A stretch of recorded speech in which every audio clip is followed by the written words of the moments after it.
Hai guys, balik lagi di YouTube channel aku. Kalian apa kabar? Mudah-mudahan semuanya selalu dalam keadaan sehat ya. Nah, sebelum mulai, aku mau bilang makasih dulu buat kalian semua yang udah nyempetin waktu untuk nonton video aku kali ini. Dan juga buat kalian yang baru pertama kali mampir nih di channel aku, salam kenal dulu ya, aku Clara. Guys, hari ini aku mau nyeritain kalian satu film yang spesial. Ini lagi viral. Judulnya Mieruko-chan. Ini versi live action yang baru keluar di tahun 2025. Ini dari anime dan komik Mieruko-chan yang viral guys. Kalian pernah nonton atau baca komiknya gak? Guys, kalian ada yang bisa ngelihat hantu gak? Film ini nyeritain tentang seorang remaja cewek yang tiba-tiba bangun tidur jadi bisa ngelihat hantu. Dan hantunya ada di mana-mana guys. Bahkan siang-siang juga ternyata ada banyak hantu. Oh ya, kemarin aku juga baru upload film horor yang katanya salah satu film horor terserem di Jepang. Emang serem banget sih tentang boneka hantu. Kalau kalian berani nonton ya, linknya bakal aku taruh di pin komen. Ya, gak usah lama-lama lagi, aku bakal langsung aja nyeritain film ini ke kalian. Eits, tapi sebelumnya aku minta tolong dulu dong guys. Bentar aja buat like video ini. Dan jangan lupa di subscribe, terus nyalain juga lonceng notifikasinya biar kalian gak ketinggalan sama video terbaru dari aku. Dan biar aku lebih semangat juga ngontennya. Jadi ceritanya dimulai di sebuah sekolah. Cewek cantik ponian ini namanya Miko. Dia tuh wakil ketua kelas. Dan cewek satunya nih namanya Hana, ketua kelas sekaligus sahabat baiknya Miko. Hari itu Miko sama Hana lagi sibuk ngurusin acara festival sekolah. Mereka lagi voting dan Miko mulai ngitung. Ada 15 murid yang pengen nampilin drama dan 15 murid lainnya pengen nampilin tarian. 15 tambah 15 berarti total yang voting di kelas itu ada 30 orang kan. Nah, si bu guru langsung bingung. Kok ada 30? Harusnya murid yang ikut voting cuma ada 29. Soalnya satu murid lagi nggak masuk. Miko dan Hana ngitung ulang. Hana ngitungnya di kelas itu ada 29 murid yang ikut voting. Nah, tapi Miko ngitungnya ada 30. Dan ya, ini padahal siang-siang ya. Tapi sebenarnya satu murid yang dilihat Miko itu hantu. Miko kaget banget karena sebelumnya dia tuh gak bisa ngelihat hantu guys. Kok ini tiba-tiba jadi bisa? Sepulang sekolah, Miko naik bis kan. Lagi-lagi dia ngeliat hantu yang serem banget. Roh itu natap dia terus sambil senyum. Dan Miko yang ketakutan cuma bisa nangis. Dia gak pernah ngalamin kejadian kayak gini sebelumnya. Miko akhirnya istirahat dulu di taman sambil nonton video YouTube yang ngejelasin tentang orang-orang yang punya energi spiritual kuat. Mereka tuh kayak paranormal yang bisa ngeliat roh. Jadi dari video itu Miko tahu mungkin kekuatan spiritualnya tiba-tiba bangkit dan dia jadi bisa ngeliat hantu. Miko lanjut jalan pulang. Tiba-tiba dia ngeliat hantu bocil. Miko berusaha nyuekin, tapi hantu bocil itu sadar kalau Miko bisa ngeliat dia. Miko jadi ketakutan banget dan langsung kabur pulang buat nyelamatin diri. Tuh hantu bocil ternyata ngikutin dia terus dong. Sesampainya di rumah, Miko gak nyeritain tentang kejadian aneh hari ini dan langsung masuk ke kamar. Setelahnya dia nyiapin makan malam dan lanjut nonton video YouTube tadi. Di situ dijelasin kalau kalian ngelihat hantu, kalian harus selalu nyuekin mereka. Kalau enggak, hantunya bakal ngikutin kalian terus. Sayangnya udah telat. Hantu bocil tadi ngikut masuk ke rumah dong. Bahkan duduk santai bareng keluarga Miko sambil nonton TV. Gak lama ibunya Miko pulang dan si Miko masih sibuk nyiapin makan malam. Miko nyuruh adeknya ngambil mayonnaise, tapi adeknya gak ngerespon karena sibuk nonton TV. Miko manggil berkali-kali, sampai yang ada malah tuh hantu bocil dong yang mau ngambil mayonnaise-nya. Miko langsung refleks teriak, yang padahal harusnya dia bersikap cuek kan kalau ngelihat hantu. Dia bener-bener bingung nih, kenapa dia tiba-tiba jadi bisa ngelihat hantu sih. Besoknya pas jalan ke sekolah, Miko ngira dia ngelihat hantu kakek-kakek. Si kakek megang pundaknya, tapi ternyata orang beneran yang cuma mau balikin kunci Miko yang jatuh. Setelahnya Miko lanjut jalan ke sekolah, dan di depan gerbang dia ketemu bestinya kan nih, si Hana. Lah tapi lihat guys, di pundak Hana ada tangan hantu yang nemplok dong. Miko berusaha tetap tenang dan dia nggak ngasih tahu Hana nih, soalnya Hana tuh takut banget sama hal-hal mistis. Belakangan Miko tahu kalau Hana tuh kemarin abis dari pemakaman. Miko sadar pasti ada roh yang ngikutin Hana dari pemakaman dan sekarang jadi nempel. Miko mulai nyari tahu cara buat ngusir hantu. Katanya kalau orang yang kerasukan dibawa masuk ke dalam kuil, roh jahat yang nempel bakal terlepas. Soalnya hantu kan gak bisa ngikut masuk ke tempat suci. Dan di jam istirahat makan siang, kita bisa lihat Hana tuh suka banget makan makanan manis. Mitosnya kalau kebanyakan makan manis, orang itu bakal jadi menarik buat ditempelin roh karena bakal diisep energinya. Miko nyoba ngelemparin garam ke arah Hana karena mitosnya kan garam bisa ngusir hantu ya. Nih tapi nggak ngefek dong, hantunya masih nempel. Lanjut, setelah jam istirahat, semua ketua kelas dan wakil ngumpul di aula buat nyusun rencana festival. Di panggung ada cewek kuncir 2 nih, namanya Yuria. Di sebelah Yuria juga ada satu cowok nih, namanya Akio. Dan di sini kita bisa tahu Yuria dan Akio tuh ternyata bisa ngelihat hantu. Makanya mereka juga bisa ngelihat tangan hantu jahat yang ada di bahu Hana. Sementara itu di aula kayaknya ada hantu lain yang jahat nih guys. Kayaknya arwah itu ngincer si bu guru yang lagi hamil. Miko ngeliat itu, dan roh jahat itu juga kayak semakin mendekat, ngincer perut si bu guru. Karena takut bakal terjadi kejadian buruk, Miko pura-pura sakit perut dan langsung ngebawa Hana dan bu guru keluar dari aula, ninggalin roh jahat itu. Yuria dan Akio ngeliat kejadian ini dan jadi tahu kalau Miko bisa ngeliat hantu juga. Setelahnya Yuria moto Miko dan Hana, terus tunjukin hasilnya. Yuria sengaja ngezoom di bagian tangan hantu yang nemplok di pundak Hana. Miko tapi pura-pura nggak ngerti sama maksudnya Yuria, karena dia nggak pengen orang lain tahu kalau dia bisa ngelihat hantu juga. Ya soalnya nih guys, di sekolah karena bisa ngelihat hantu, Yuria jadi sering dikatain sama murid-murid yang lain. Makanya Miko nggak mau bernasib sama kayak Yuria, diem-diem aja lah. Nah setelah semua orang pergi, cowok tadi si Akio nyamperin Miko. Akio cerita kalau puluhan tahun lalu pas sekolah ini ngadain festival, ada kejadian tanah longsor yang ngancurin seluruh gedung. Lebih dari 50 murid meninggal karena tragedi itu, dan hantu-hantu mereka masih gentayangan di sekolah ini. Hantu-hantu itu sebenarnya nggak jahat, tapi tiap tahun pas hari festival, yaitu hari kematian mereka, roh-roh itu bakal makin aktif. Makanya ini jadi alasan hantu yang dilihat Miko di sekolah jadi semakin banyak. Bahkan plot twistnya, Akio juga ternyata hantu guys. Dia udah meninggal puluhan tahun lalu, tapi arwahnya terjebak di sekolah itu. Akio tapi bukan hantu jahat guys. Dia juga ngingetin supaya Miko cepet nolongin Hana, karena kalau dibiarin Hana bisa kerasukan. Setelahnya Miko akhirnya ngasih Hana gelang jimat pelindung.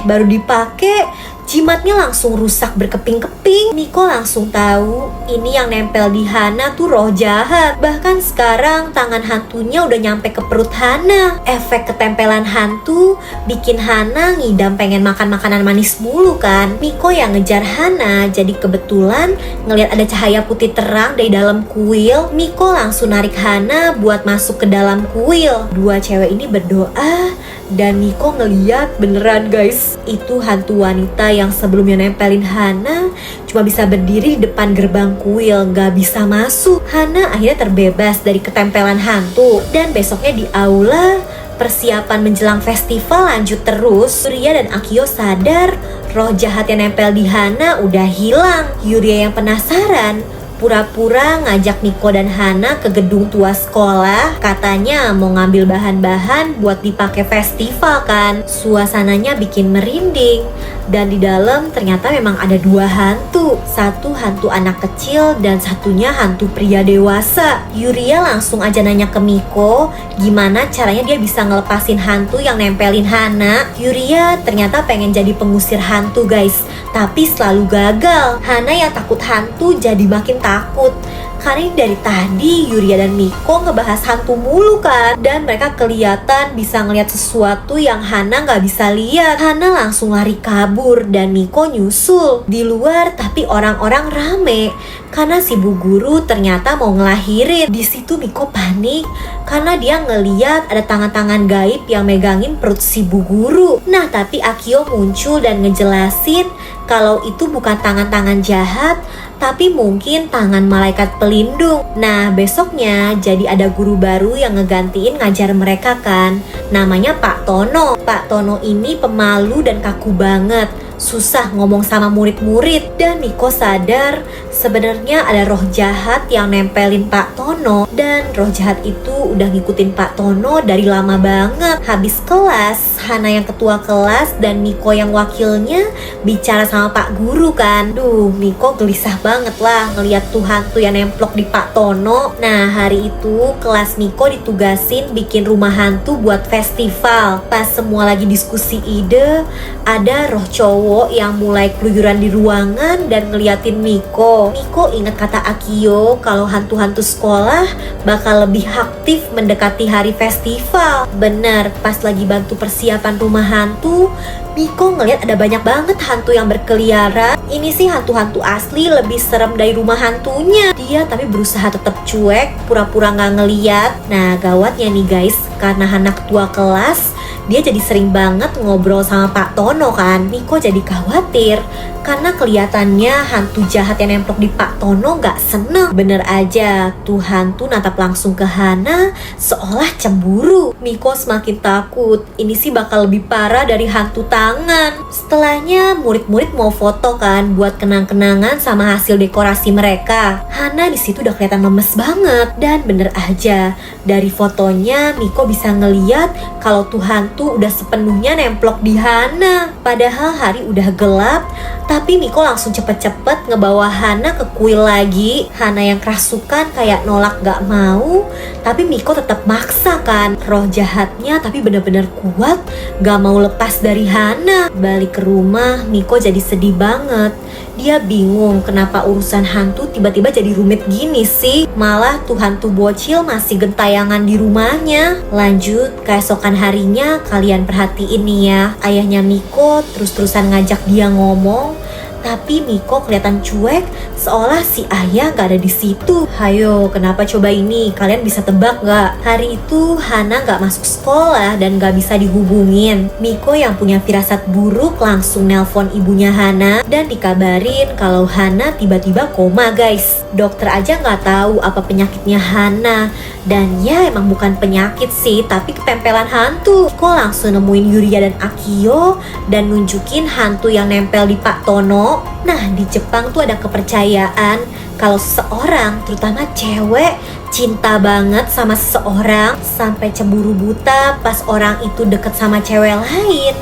Rasa cemburu itu bakal nyiptain roh. Bahkan walaupun tuh cewek masih hidup, tapi roh tadi bakal ngebentuk kutukan dan bakal terus posesif sama orang yang dia cintai. Jadi kayaknya karena akhir-akhir ini Pak Tono dan Hana banyak berinteraksi, tuh hantu jadi cemburu dan mau nyakitin Hana. Intinya roh itu gak terikat sama Hana, tapi terikatnya sama Pak Tono. Makanya pas Hana dibawa ke kuil gak mempan, karena tuh hantu terikatnya sama Pak Tono. Yuria ngasih Miko jimat pelindung buat ngusir roh, dan itu harus dikasihin ke Pak Tono. Miko nempelin jimat itu di kardus dan sengaja bikin Pak Tono ngambil. Yuria mulai baca mantra pengusir setan, tapi rencana mereka gagal karena semua murid dipanggil ke aula. Setelahnya Miko nelpon ngecek keadaan Hana dan jadi tahu kalau si bu guru lagi jengukin kamar Hana. Soalnya mereka ada di rumah sakit yang sama. Karena kondisi Hana memburuk, Miko terpaksa nyeritain semuanya dan terungkap sebenarnya Bu Guru dan Pak Tono udah temenan dari kecil dan si Bu Guru jadi keinget kenangan masa lalu. Jadi suatu hari mereka tuh janjian mau pergi ke pesta dansa. Tono minta izin ibunya, tapi si ibu dengan nada serem gak ngebolehin. Ibunya gak pernah mau anaknya main sama cewek. Dia mau Tono buat dia dirinya sendiri. Ngedenger itu, Miko yakin kalau hantu yang nempel di Pak Tono memang hantu ibunya. Kayaknya si ibu punya trauma karena dulu suaminya ninggalin keluarga mereka. Makanya si ibu jadi posesif dan gak ngebiarin cewek manapun deket sama anaknya. Itu terjadi bertahun-tahun. Bahkan setelah ibunya meninggal, rohnya tetap posesif sama Pak Tono. Pantes aja Pak Tono jadi kaku dan pemalu karena roh itu nyedot semua energinya. Dan itu kan roh jahat. Supaya lepas, Pak Tono harus dibawa ke kuil dan harus dilakuin sebelum matahari terbenam. Karena energi ilahi bakal hilang dari kuil setelah gelap. Matahari udah mau terbenam. Jadi waktu Miko udah mepet banget, dia langsung lari dan ngeyakinin Pak Tono buat ikut dia. Miko pura-pura butuh beli perlengkapan festival dan Pak Tono setuju. Dia nggak tahu kalau bakal dibawa ke kuil. Yuria juga nyusul, tapi Akio ternyata nggak bisa ikut karena dia hantu yang terikat sama sekolah. Sementara itu di rumah sakit, badan Hana mulai gemeteran. Dan Bu Guru jadi ingat masa kecilnya, terutama dia takut banget sama ibunya Tono yang nyeremin. Gak lama Miko akhirnya nyampe di kuil bareng Pak Tono. Miko bohong, bilangnya toko peralatannya ada di belakang kuil. Jadi mereka bisa lewat sana sambil berdoa. Ya, tapi gak semudah itu ya, hantunya kayak nahan. Miko bener-bener maksa Pak Tono buat masuk kuil. Masalahnya walau Pak Tono nyoba maju, tapi ada roh jahat yang narik dia menjauh. Bahkan tiba-tiba roh itu jadi ngamuk. Dia berubah jadi tinggi dan nyeremin yang bikin Miko ketakutan. Pas banget Yuria muncul dari belakang dan langsung dorong Pak Tono masuk ke kuil. Detik itu juga roh itu terlepas dari Pak Tono. Miko narik Pak Tono mendekat ke kuil. Sementara Yuria mulai ritual pengusiran roh jahatnya. Roh jahat itu malah semakin murka dan bikin Yuria ketakutan sampai pingsan. Miko sekarang gak tahu harus gimana lagi. Jadi dia cuma bisa mohon-mohon ke roh ibunya Tono supaya ngebiarin anaknya bebas. Ya, yang ada malah bikin rohnya makin ngamuk. Bahkan pelan-pelan roh itu mulai masuk ke kuil, nyamperin Miko, ngelanggar hukum dunia roh. Beruntung pas roh nyeremin itu akhirnya nangkep Miko, dewa kuil gak ngebiarin hal buruk terjadi. Tiba-tiba seluruh dunia jadi hitam putih dan cahaya ilahi keluar dari dalam kuil. Cahaya itu nembus roh jahat, bikin dia teriak kesakitan. Gak cuma itu, Pak Tono bisa ngeliat semuanya terjadi di depan matanya. Gak lama semuanya balik normal. Ibunya Tono udah bukan lagi roh jahat, tapi jadi roh yang damai. Pak Tono bisa ngeliat dengan jelas, hantu ibunya masih manggil-manggil dari luar kuil, pengen nempel lagi. Ya, tentu aja Pak Tono nolak, tapi ibunya maksa terus. Miko yang udah terlatih ngasih tahu kalau mereka harus nyuekin hantu itu. Ini satu-satunya cara supaya hantunya nyerah dan musnah. Makanya mereka berdua mulai ngobrol santai tentang pohon dan tanaman. Dan karena dikacangin, roh ibunya Pak Tono sampai teriak dan perlahan mulai lenyap. Akhirnya Pak Tono terbebas dari cengkraman hantu ibunya yang posesif, semua berkat Miko. Setelah semuanya di rumah sakit, Hana langsung bangun, dia sembuh total. Setelah kejadian tadi, Miko dan Yuria lagi ngobrol dan sesuatu terungkap. Di sini kita jadi tahu kalau ayahnya Miko sebenarnya udah meninggal. Miko ngungkapin kalau sejak dia bisa lihat hantu, dia juga jadi bisa ngelihat roh ayahnya. Dia tapi sengaja nyuekin si ayah karena dia nggak mau arwah ayahnya jadi nggak tenang. Miko tahu kalau ayahnya tahu dia bisa ngelihat hantu, si ayah pasti jadi nggak mau pergi.